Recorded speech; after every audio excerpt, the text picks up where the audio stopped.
So let's use our update DB tool, and I have the remaining days, day difference, and let's name this, for example, remaining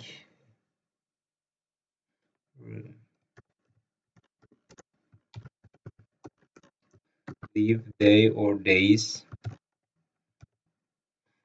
The data source will be iflow, and the SQL comment will be, I have the comment here, I just copy it and I go here to paste it.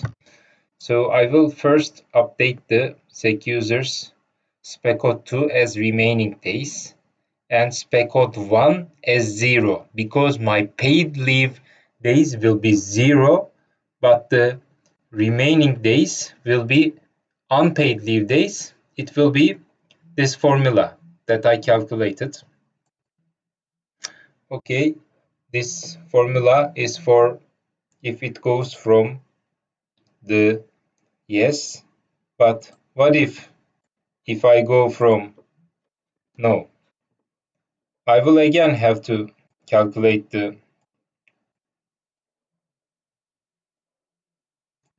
remaining days, but this time the remaining days will not be more than paid leave request.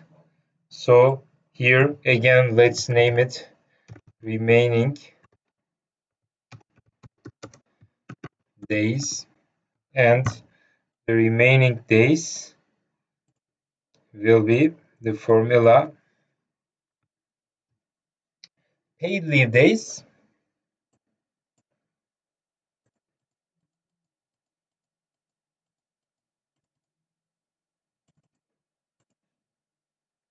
minus duration of leave request. That will be the formula. Yeah, that's fine. Again, I will use update DB tool, but this time I can just use the formula as I used here, because I will not have to update specode1, as I will update only specode2, my paid leave days. And yes,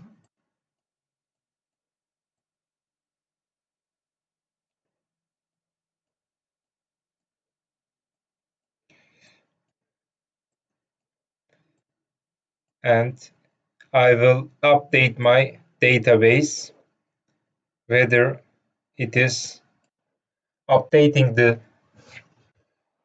paid leave days or unpaid leave days. Both both formulas are ready, so I save my process and I activate it. Now I can check what I have done at dflow. Now let's check the process, what we have done so far, and I just run a new leave request form and I choose annual leave and I submit. Once I submit, I have this form. To enter data, I choose annual leave and duration of leave request, let's say 2, and leave start date will be 1st of July until 2nd of July, so 2 days only. Emergency contact name, I say test. I send this to approve. When it is sent to approve, it will be assigned to the managers.